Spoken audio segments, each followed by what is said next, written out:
following program is a rock music-based podcast. Gday Gridiron. Gday Gridiron. Now you've heard the best and worst of them, and now you're about to hear the first of them. The first to ever do it down under. We're here to steal your thunder, like the world's end down in Thunderdome. Welcome to our second home. All you need to know is Gday. This is Gday Gridiron. This is Gday Gridiron. This is Gday Gridiron. This is Gday Gridiron. This is Gday Gridiron. This is Gday Gridiron. This is Gday Gridiron. G'day Aussie Gridiron fans, and welcome to the G'day Gridiron podcast, brought to you by the Aussie Gridiron Network. We're back for more off-season shenanigans. Nick and Brad are in the house. Isaac's AWOL tonight. He was a late scratching, unfortunately, but that's okay because we've got a little bit of news to get through. It's an off-season program, so we'll have a bit of fun. It might be a short one. It might be a long one. Depends on how quick we want to talk. Brad's been up since 3 a.m., so he may be delirious. We don't know what's going to come out of his mouth tonight. Isn't that right, Brad? I said to my wife on my honeymoon, it might be a short one, might be a long one. We'll wait and see. So, sorry. You never know. Yeah, exactly. You've never seen this snake before, sweetie. All right. Anyway.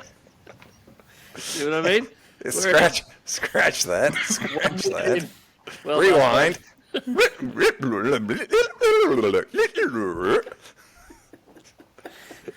This is what it's like to be in our green room prior to a recording, by the way. Sorry. So just Either just Brad. I'm an idiot or you guys are, one of the two. I think I am. Anyway, Brad is delirious. Nick, how are you faring? I'm not as delirious, but into a weird part of the season now. But hey, Chicago produced a Pope before they produced a quarterback that can throw for 4,000 yards. So, new day.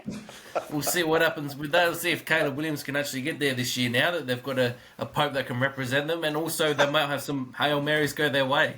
Absolutely.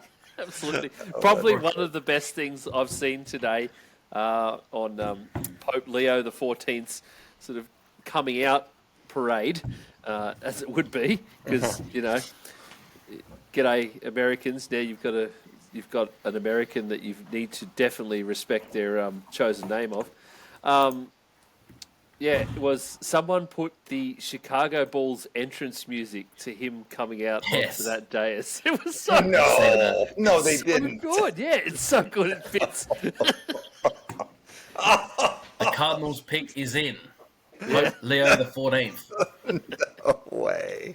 Yeah, man, it's so good. It's actually really good, Brad. It's really good. I loved it too. It was so so that was kind of fun. But who the hell ever thought Americans would have a pope? Well, apparently they used to. It was just kind of agreed that Americans wouldn't have a pope because their influence around the world was so big and everything else. So it made sense. So it really shocked me when I was awake and I saw that. Well, the headline I first read was the new pope is an American. I thought, oh God, he hasn't done it, has he? No. I thought for Can you sure. imagine? I thought for sure he would have declared himself pope. That's what I thought where the story was going. The Antichrist rises. No, thank you. But this Welcome to the G'day Gridiron show. We're talking about Catholicism and Donald Trump being Pope. Yeah. We digress. What do we digress? This is what the off season is. There's been some dumber stuff out lately. Did you see the Star Wars Day picture of Donald Trump? Yes, I've seen that. Please tell me you saw this. No, I haven't seen I saw the Pope one, but I didn't see Star Wars. Honestly, you did not Star see Wars this? Day. No. Oh, Brad. All right, now I'm going to have to share this screen just to get your laugh and reaction. Donald Trump put out an AI image of himself. It's a Jedi. Well, he says it's a Jedi. But what we all can see there, and everybody in the world clearly saw is that's a red lightsaber. That's the Sith Lord. It means he's a Sith Lord. Oh my gosh. That is the 47th U.S. president and the 45th in the flesh. Look And at I'm that. proud to be American. Oh gosh. You would have thought Yeah. this is back in like the 18th or 19th century. This photo. That's That's the first king of America. that looked like a He-Man action figure with Trump on the top of it. It does. It does actually. It really does. Oh man. All right. Anyway, that's what it's like living in the world today, isn't it, Brad? Yeah. How is it being an American and waking up every morning to see just how dumb the president is? Oh, mate, it's I should say unreal. American living in another country, a better life in another country. Yeah, yeah. Let's move on. Do you want to do some NFL news now, Brad? Yeah, let us please. Let Lettuce. No worries. Well, Brad, how about we do some news? Yeah.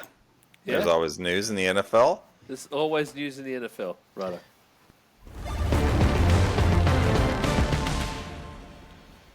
It's time for the news, Brad. How's that for a news drop? Yeah, that tickles my fancy. I like Does it that. really, Brad? Yeah. Look out. Is this going to tickle your fancy then? I've got to be quicker on the shares. Here. I'm all in. No. We're off a third and a fifth. Well, Brad, George Pickens. the Cowboys all in. What can I Brad. say? The Cowboys are Hey. all in on George Pickens, Brad. Well, absolutely they are. And straight up, I love this. I absolutely love this trade. This is what he should have done last year. He's only a year late doing it, but this is exactly what he should have done last year. And he wouldn't have had near the flack or whatever. But Jerry being Jerry, he liked the flack. He liked the attention, even if it's negative. But coming back to this, I was absolutely floored. And to me, it's actually the perfect scenario because I liked the O-line pick. I like Guyton getting the top guard in the NFL or the draft coming out. So I love that. And then now we've got a proven wide receiver. Yes, so we have to look at it from two aspects. One, the player on the field. And we can talk about this more. But the player on the field, absolutely, 100%. Perfect fit. Sensational player when he wants to be. Yeah. So many things. It's just absolutely, I love about it and what it's going to do to the Cowboys and the things it's going to open up. Obviously, they got him at I think, was a good price, a reasonable price. And the reason they did that is because of all the off-the-field stuff. So you can't have, your one without the other. You have to take it in totality. But on the whole, initially, I absolutely love this trade because of what it does to the Cowboys on the field. And I think it's going to really, that offense is going to be good. I'm not going to say, they're going to be amazing, but that's a heck of a 1-2 punch at wide receiver. Nick, I haven't heard Brad be this positive about the Cowboys in about 12 months. Yeah. If longer than that. But you get Longer. You get essentially you're getting for a third round pick a guy that you would have had to use a first round draft pick on. Yeah. He's definitely a number one in most teams, and a bit like Brad said, like if you go down and look at the wide receiver, the top two wide receivers on a bunch of teams, right? Who are the best wide receiver combinations? This has potential to be, top 5, top 3 even combination in the league. You look at obviously you'd probably have Chase and Higgins at 1, and you're talking about everyone at their best. Chase and Higgins at 1. Yep. You probably have from there you probably go Jefferson, Addison, and then there's sort of a slot at 3. You've got Smith and AJ Brown, and then it's like Yeah. But if Pickens has a really good year, gets his shit together, you've got Lamb, so you've got that potential, and that's obviously really exciting. There's also the potential of he now doesn't have number one receiver targets, which he's never had that before. He now has an actual quarterback this time, as opposed to what he's had previously, which is a bit on the good side. But I think overall it's a great sort of can't lose for Dallas, because really they didn't give up too much.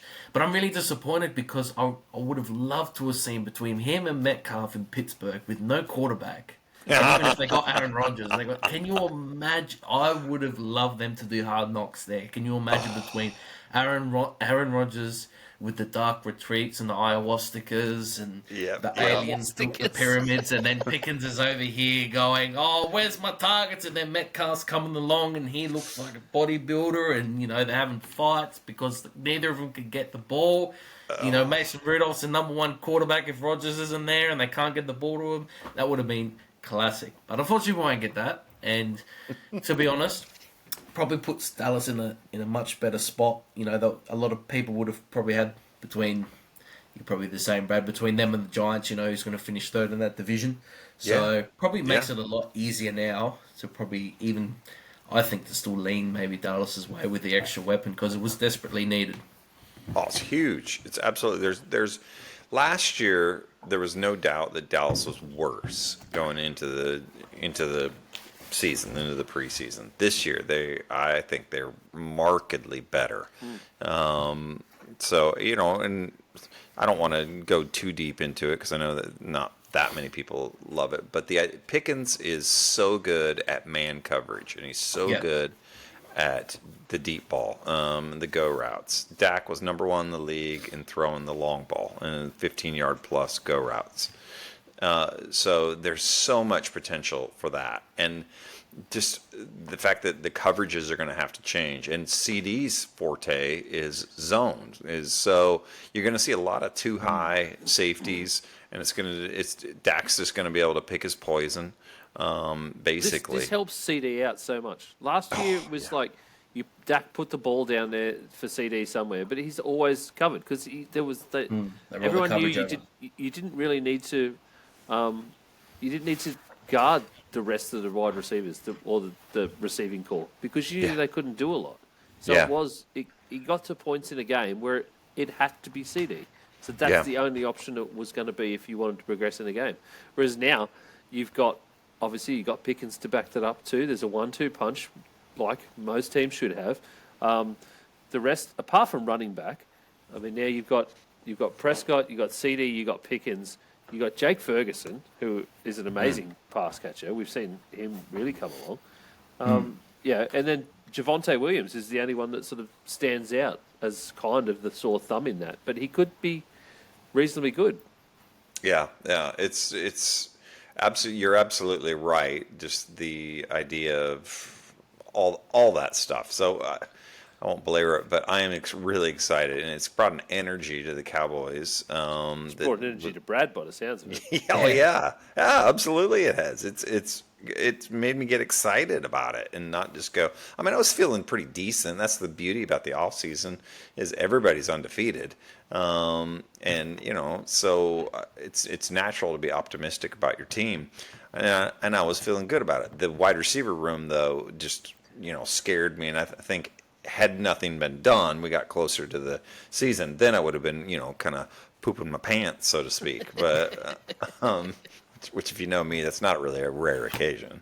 So, it's what I call Friday night. Wait, this is Friday night. Yeah, well, what? Oh, no. It's a good thing you guys can't smell.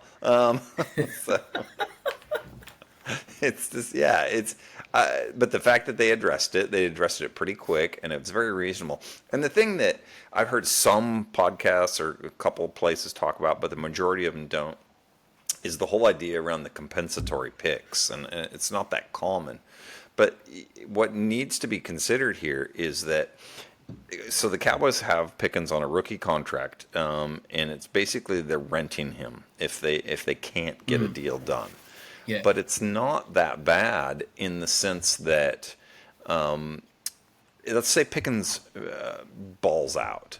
Well, and they don't come to an agreement. If he balls out, they don't come to an agreement. He walks. Dallas is going to get a 4th-round compensatory pick out of that. So basically, you're losing your 3rd and getting in a 4th. So you're dropping back 1. To rent a stud player for the opportunity, I would do that all day, every day. Let's say Pickens doesn't ball out. Let's say he's just good. Then you're going to get a 5th-round compensatory pick. Okay, so now you drop back 2 rounds. It's still worth it, in my opinion. So it's, and you know he's going to be decent, and barring a catastrophic injury, he's going to have a good season. It may not be great, but he's going to put up numbers. So yeah, I'm totally on board with this. Totally excited. Pickens has already come out and said that he is happy to play the season out. He's not looking for a new contract straight away, which means he's happy to go into 2026 as a free agent, which, as you said, Brad, gives the Cowboys a lot of options. They could, if they really wanted to, they could tag him and then look to trade as well. So, they can get a lot for him. So absolutely, it's a lot upside, which is, for once, this is a smart Jerry Jones pick. Well, it's probably because it's the best quarterback he's going to be playing with in his career. So it's like you're going to get maximum value out of that, even if you are the 2 guy. It's a win-win, and typically you see these guys that are divas and whatever. They can usually hold it together for 1 season. We'll see what happens after this season, but usually when they know they've got this much money on the line, this much riding it. Because if he blows out of this 2 teams, then he's never going to get the big contract. He'll still get paid, but he would never get the big contract like what he could if this season is an all-star, all-pro type season. Yep. All right, moving on. Panthers release edge rusher Jadeveon Clowney. Of course, this is after they picked up another edge rusher in free agency and had a reasonably decent draft. Bit surprising. He wasn't the greatest, and he is for the Panthers. That is, he's getting on. He's 32 years old, but in the last 4 seasons, he's sort of recorded in each season. He's had 14 games played, 650 snaps in total, 40 total QB pressures, 5.5 sacks. This is in each of the last 4 seasons. So you would imagine that Clowney, who is a decent enough player, will probably find a home very shortly before the new league starts. Yeah, I think he will. It's just a matter of is he willing to kind of be a role player type thing, but Rotation guy. Yeah, you can't tell me that a team's not going to pay him something. So he'll just be a situational, like I say, situational rusher, come in there on 3rd down, do third his and short thing. run stopper. Yeah. Yeah. Which is what made him a number 1 pick, really, all those years ago. Yep. Yeah. So I'm not surprised. It probably came down to money a little bit, and Clowney wanting to be because he knows this is his final chapter probably, and he probably wants to be on a team where he's going to win a little bit more. Although that doesn't seem to have ever really been a huge factor for him. All right. Eagles tight end Dallas Goedert has agreed to a reworked deal to stay with the Philadelphia Eagles. There were some trade offers hanging around Goddard during the draft. He was sort of reportedly in the loop with all of that. He's decided to remain with the team and took a bit of a restructured contract, took $4 million off to be able to stay with the Philadelphia Eagles. In my opinion, that's actually a pretty good deal for Dallas Goedert. He was a very good player for the Eagles last year. They were markedly different when he was on the field to when he wasn't, especially the period of injury he suffered last season. He was I think they were just much better. There was, especially with Jalen Hurts around 2 in terms of blocking and then being able to, the ability to be a pass catcher and run after that. So Nick, Goddard being back for the Eagles is it's a good thing for both of them. Definitely, yeah, and he'll definitely get some good looks. Obviously, still with Brown being there and Devonta Smith still being there. Obviously, Saquon Barkley coming off a monster year, so yeah, definitely makes sense all around. Probably stealing a bit of thunder from Taylor, but he'll be upset for his man Grant Calcaterra. Now not getting those target shares, but Yep. but no, it definitely makes sense all around.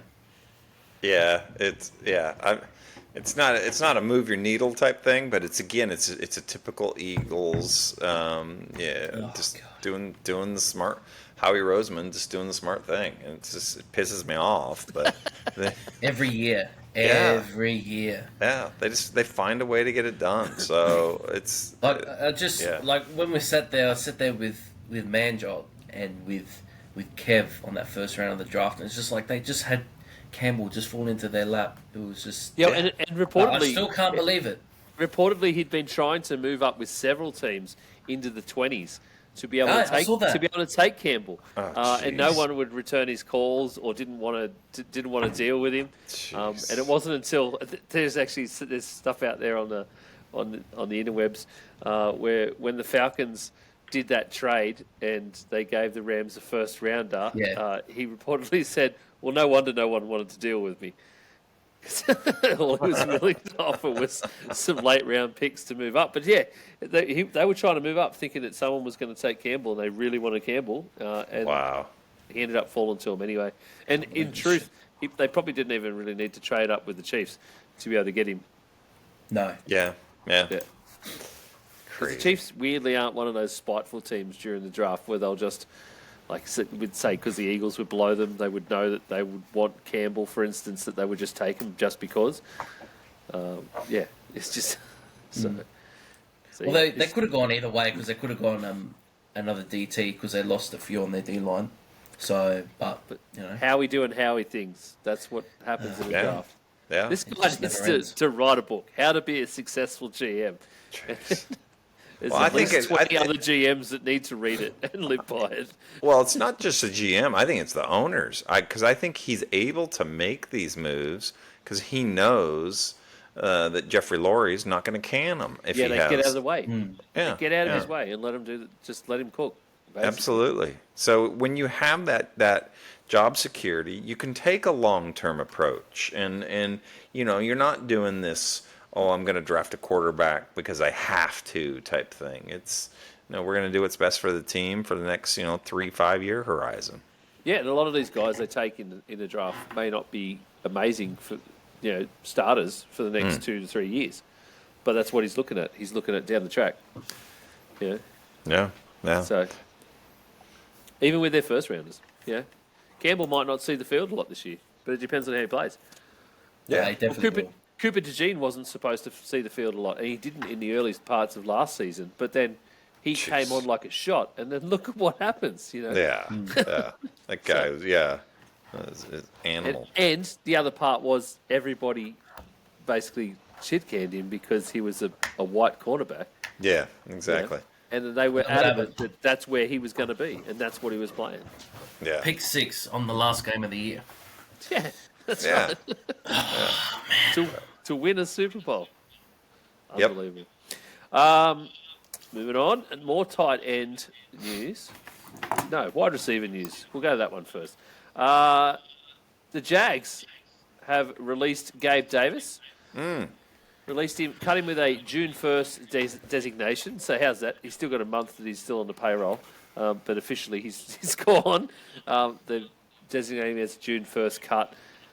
The Jags signed Gabe Davis to a 3-year, $39 million contract last season. And basically the team is just eating the money and moving on, Brad. Yeah, this one is weird to me, just in the sense of it. If they would have kept him on the roster, it would only have been a $6 million cap hit. But since they cut him, it's going to be a $20 million cap hit. So they must have really wanted to get rid of him. Now they'll probably restructure some of that, or prorate it and do all this and that.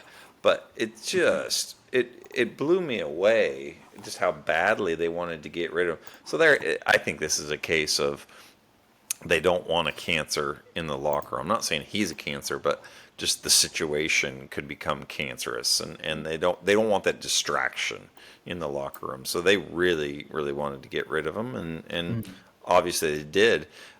The interesting question, intriguing question to me now is, where does he go? Where does he fit? And the number one team that I'm thinking of, and that I heard bantered about a little bit, but is the Commanders, Washington. So I think there's actually a report out there from Jordan Schultz, Brad, just Is there? yesterday, that said the Giants and Gabe Davis are finalising a 1-year deal with $8.5 million. I was going to say there's a few teams you could look at. Well, yeah, he was with Dayball for 2 years at Buffalo. Two pretty successful years for Gabe Davis. Yeah. Yeah, so that's out there apparently that he might be signing on with the Giants. Oh, okay. That's well. I mean, he's the type of receiver I think that Russ likes. So he's this big-bodied receiver. Obviously, he's got history with Dable. So, and he's with JSN there. He doesn't have to be the number one. So that I can see that working. I don't like it as a Cowboys fan. I don't like it, but I can definitely see that working.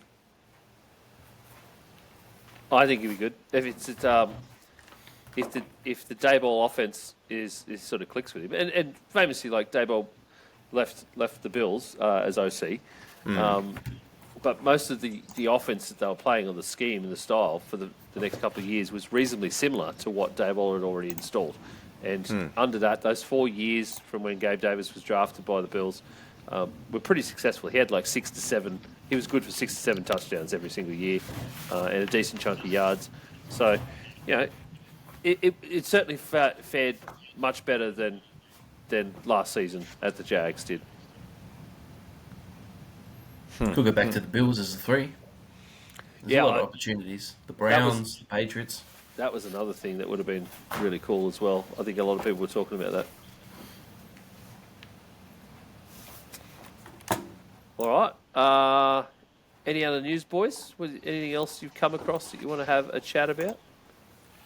It's just the little things. Tom Brady saying that he was not a part, even though he trained Shedeur Sanders, saying he was not a part of the Shedeur Sanders evaluation process. BS. I'm calling BS. So that he's a minority owner. Of course, he's going to have his 2 cents in. And particularly for a player that's playing quarterback. Yeah, and he had direct contact with it. He'd be stupid to not do that. So that's just PR bunk, for the Shedeur slide and all that. And, so I have no doubt that, Tom was probably in somebody's ear on that. Maybe not in an official capacity, but you can't tell me that he trained this guy and he didn't at least say, he doesn't have this or he doesn't have that. So, well, they were on a podcast together. I saw not too long ago. I saw a clip of it online. Okay. I'm not sure if you've seen it, Ian, but they were all on. Like Dion was on there with Shedeur and with Tom Brady, and Dion comes out and he goes, should a college kid be out here buying a brand new Rolls Royce? And then Tom Brady goes, I think you should be spending a bit more time in the film room than buying some Rolls Royces. And then Dion goes, exactly right, yeah. Yeah, I love it. Apparently Brady wasn't involved in any of the QB discussions. Yeah, and Brady didn't deflate his balls either, so, whatever. Yeah. Exactly. Yeah. I think, another bit of news. I hate talking about it, but it's relevant. The Ravens released the best kicker, Justin Tucker. Oh, yes. That was the end of an era. Justin Tucker officially gone. Unfortunately, is considered the greatest kicker of all time still, but his just off-field actions have really taken away from that in the last 12 months. Yeah. Still take him. Yeah, very unfortunate. No, Brad, I'm serious. I would still take that's how bad Jake Moody is. John Lynch, if you're listening to this, Oh, take a jeez. chance. Just go and get him. He's just a kicker. He's not a quarterback like Deshaun Watson. Well, there's apparently the NFL is still doing some investigations. So some of the stuff I'd heard this week around that when they did release him, when they came out and said released him, was that this is possibly because the Ravens just said it was football decisions. And it's got nothing to do with anything else that's going on, which is just Ravens speak for probably they're getting ahead of it. They know what's coming, and they want to sort of save face and not have to go through the rigmarole of cutting him after the NFL has handed down whatever ruling or whatever they've found, the findings that they come out with. So the NFL are still looking into all of the allegations against Justin Tucker, which he vehemently denies. And has constantly said it didn't happen, but that stuff is out there. Another thing I've seen as well, it's probably we've spoken about it a few times, but the decision on the tush push has been pushed back. So Again. I don't know if that means that they're I'm too unsure as to whether that means they're probably leaning towards banning it or not. I hope they don't, but. I don't know, I got a small feeling could be that they're really considering trying to get rid of it, and it's just really up for debate. That's my view. Okay. Yeah. Oh, I think the league is probably trying to get rid of it, and there's probably quite a few coaches and owners that are just saying that's ridiculous, or not ridiculous. I think what they're likely saying is show us the evidence of why it should happen. Some people are saying it's a dangerous play. That's what the talk was. It's a dangerous play, and other people are saying football is a dangerous play. So show us actual evidence, and the evidence is by far weighing in the opposite direction. That it's not safe. a dangerous play. That there are hardly any players who have been injured directly from that play. I was going to say, look at the sport that we're talking about here. Like, we're worried about danger. You might as well get rid of the whole sport if you're worried about all this. Like A tush push. Yeah. The amount of stuff that happens, like between tackles, hits, and all of that. You can throw as many flags as you want, but at the end of the day, it still happens. Like, Yeah. You take it away from the sport. You take away that sort of value of it. Yeah. Absolutely. So now it's we're in the off season, but there's still plenty of stuff that has happened, and next what week hasn't happened, Brad? You know what hasn't happened? What The has Pittsburgh Steelers still don't have an actual quarterback. Aaron Watch, 2000. I've got a what if for you then, Brad. How about this? Okay. How about this? What if Aaron Rodgers doesn't sign with Pittsburgh Steelers? What are they going to do? Probably waits another year. What do they do? No, forget Aaron. What if Aaron says, I'm going to retire? What do the Steelers do? He's hung them out for this long. What do the Steelers do? Oh, I'm Because they're coming into the year They'd at have the to get moment someone with Mason Rudolph and Will Howard. Will Hard, as Pittsburgh people would say. To be honest with you, I call Ryan Tannehill. I was thinking the same thing. I was like, you have to call someone. Yeah, I call Ryan Tannehill. Because they've only got two quarterbacks listed, don't they? Like Rudolph and Howard Rudolph now? and Howard. Is that They're right? the only quarterbacks listed, yes, right. Yeah. Let me have a look. Yeah. Pretty So sure. can you imagine I haven't looked it up, but I'm pretty sure, yes. going from having two? You're excited about both your quarterbacks last Tyler season. Thompson is the third, sorry. Skylar Thompson. Okay, yeah. That's your right. third choice. Well, I'm saying. Well, they're really hoping that Will Howard takes off. Yeah. Well. But for Yeah, a they can 6-4. hope, and I hope that tomorrow I can run a 4.40. But that's not going to happen. So I hope tomorrow I have it. Never mind, I was going to say something inappropriate. I reckon we should test your 40 time. Oh, mate. I used to be really fast when I was very young. Then I blew out my knee. Nick would be faster than me. Oh, I don't I'm not know. faster than anyone. That's purely because you're actually training athletically for things already, Nick. I ain't faster than anyone. Whereas I'm puffed after an hour walk. Yeah. Yep. Nick would definitely be faster than me. Yeah, that's for sure. Well, as part of our hashtag get GG to the draft, Brad, here's a little bit of a conspiracy theory, considering we talked about the fact that the next year's draft was in Pittsburgh. Hmm. If Pittsburgh don't end up with Aaron Rodgers, could the tank finally be on? Could you imagine a world where the Pittsburgh Steelers have a, not necessarily first overall, but definitely a very high, let's say top 5 overall pick in the 2026 draft in Pittsburgh on a stage? Or I make thought a you were play? going a different direction with that. I thought you were going to go number 1 pick specifically for Arch Manning. Well, that's more what I was getting at. But if they were shooting number 1, well, if they end up somewhere in that top 5, Nick, it's a lot easier to move up, especially with doing things like this with Pickens and like ending up with draft picks. Yeah, but And you could I mean, package that much easier to move up a couple of spots to pick Arch Manning, number 1 overall in Pittsburgh by the Pittsburgh Steelers. We talked about the Green Bay. We talked about the Green Bay Packers pop for finally choosing a wide receiver. Could you imagine the insanity if they announced that kind of pick, that level of pick? Let's just not say it's just for Arch Manning, but just that level of pick in Pittsburgh.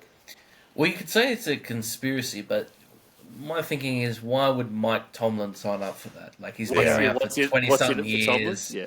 he's Like, the you think longest he's gonna wait tenured another- coach. Yeah, and they're gonna have to hire someone that's really good offensively. Well, they to be able to help they them haven't through. had a losing season since 2013. No, 2011. No. 2011. But they Hang on, haven't how long won. has Tomlin been the coach for? I'd have to Google Well, he's that. been a coach for about 20 years. Is No, that but right? this is how long the losing season streak is, in terms of Pittsburgh. I thought Tomlin's never had a losing season. Hang on, I'm So doing that's- some googling. Calm your farm. I was gonna say that's yeah. There's no way you'd be. It's like with Belichick. Like, they realise that they're bottom. It's like, what's the point in doing this again? Yeah, I'm telling you right now, what's going to happen is because there's a lot of rumors that saying Arch is not going to come out next year, that he's going to go back for his senior season, because that's what Peyton did, that's what Eli did, and so they're saying he's not going to come out. I think that you're going to see New Orleans tank it, and I think because guess what, Archie Manning, so the senior, Peyton and Eli's dad, was quarterback for guess who? New Orleans Saints. For the Saints, and he was How? he was amazing for that team. It was like Yeah. So how poetic would it be that you have grandpa and grandson playing quarterback for the same team, same organization? So I think if New Orleans tanks it and gets the number 1 pick, Arch comes out and he becomes a Saint, just because they're that type of family that would appreciate that. They're kind of that Southern home hospitality type family. So that's what I think was going to happen. So I know it's a little dovetail from the Pittsburgh thing. I just don't see Tomlin at all tanking it. He's got too much pride and all that. So they'll go about and they'll win. They ain't going to win 8 games. I think this would be the first time. If they're stuck with Rudolph and those guys, I think you're talking about a 5-6 win team. So my stats were way off, Nick. They haven't had a losing season since 2003. That's what I mean. There you go. And Mike Tomlin has been the head coach since 2007. So no, he's never had a losing record, which is very true. You had me second guessing as soon as I said that. But yes, 2003 they went 6-10, and every year since then they've had a technically winning season. Wow. But yes, Brad, I have very much heard that the talk was from the Mannings is that Arch was always going to be a 2-year starter in college. That they Should have wanted started this year. to be a 2-year starter in college. So yeah, he'll likely stay the extra season, and that's but also that the other talk has been that Kellen Moore can do absolutely no wrong at the Saints. And that if they tank, Gee. they won't just sort of punt him, because it'll be for it will be an actual strategic tank for a reason to really Yeah. try and to make Yeah. that happen. Well, I mean, he was born in New Orleans, Arch. He was born in New Orleans. I don't know if he was raised there. And the but other he was- conspiracy part of the theories, I guess, has been that the Mannings have always said that that's the trajectory they want, and that's where they want him to land. Jeez. So Wow. Okay. Yeah. Yeah. So, yeah. And what the Mannings want, the Mannings get. So, But I mean, he could easily play this year and still be the number 1 pick because I don't know how many games for Texas you watched this year, Brad. But when Ewers was out and he was injured for a few games, Arch stepped in. You can tell that he's definitely the better quarterback. yeah, So I'm really surprised that they went back to Ewers. Really, and this will be Yeah. the big difference in if it does happen and he's able to dictate where, or the Mannings are able to dictate where Arch ends up going in one way or another through this season or even during the draft process. People are going to be up in arms about it, but it's vastly different to this season with Sanders because he has the runs on the board to be able to do that, and it's the Mannings. They are like the royal family of the NFL at this point. So Oh, yeah. but Sanders wasn't a consensus number 1 pick. Whereas if Manning continues on the trajectory, he's like his Oh, his out there, dad. He's a 100%. consensus number 1 pick. Like he could dictate it. not quite like his easily. dad because his dad's Cooper. So it's, yeah. Or like his uncle. Yeah. it's Yeah. His like uncles. his yeah. uncles, Yeah. like both Yeah. his uncles. They were, that's Yeah. where they were going. Like he could Yeah. he could pretty much pick almost. Yeah, And if you're Kellen Moore, I mean, there's a young young head coach, former quarterback. You're salivating, and they had that conversation, like what is the expectations, and that's part of the reason I think they also brought Kellen Moore in because he is kind of known for being able to do creative things, especially with quarterbacks. So I think everything is just aligning for to tank either this year or next, and they'll get Manning. it'd be wild. I mean, Wouldn't it? Yeah, Because I'm trying to think of other really bad teams next year. Like you can sort of get an idea. Like the Saints would probably be there already. well, the Saints are already Browns. there. Just, You don't really know. Derek Carr's not really going to play. Yeah. So they've got. And then there's a as you few. tell that with like Tyler Shaw, whatever it is, Shio, whatever it is, and then Spencer Rattler and Jake Herner. Like, what are we doing? That's who we're going in with as a QB room. There's a few teams you sort of don't know. Like you expect them to improve, but you're not sure. Like the Titans or the Jags or teams like that. So They sort of should don't all, know. they should all improve. Even, we talked about the Steelers, but the Steelers, we all know Steelers are going to do better than what it'll take to get the first overall. Yeah. Because Yeah. every season, religiously, it's taken it's a 3 to 4 win benchmark to get the first overall pick. Unless you're the Carolina Panthers and you only get 2 twice in a row, but it's still that's the level you need to be at. Yeah. And All it's Mannings, all the time. It's very hard to lose that many games in the NFL. Like you need to be concentrated. You need to be on your game particularly just as much to get to do that. particularly being in the worst division as well. Like it's not like they're in the NFC North or something. Yeah. Right. Yeah. Yeah. And that's why maybe the Saints might not, like if they tank, the number 1 sort of pick. When you're in a bad division like that, you can steal some wins from division games because the teams aren't that good. Yeah. Where The did Panthers were just that bad. where did Ewers end up? Did he go to Miami? Quinn Ewers. Miami. He went to Miami. Yeah, he's at Miami. Yep. That dude. Have you seen him? A picture of him with the beard. He looks like an Yeah. O lineman. Which is not something you want to say about a quarterback. But just looking at the Saints' opponents for this year, apart from their division, which is obvious, 49ers, Patriots, Jets, Giants, Bears, Rams, Dolphins, Seahawks, Titans. So what, the AFC South and the NFC West is to their two main lose divisions. against some of those teams consistently enough to be able to get a first overall pick is going to be tough. Yeah. Yeah, it is. That's what I mean. Because you can easily pick up about... You could easily pick up about 5 wins there all up. Yeah, At least. And that's what? The 4th pick? The 5th pick? yeah, without trying. So that's tough. Yeah, it's going to be fascinating one way or the other. It's going to be just as much a competition or interesting to see who sucks as who's the best.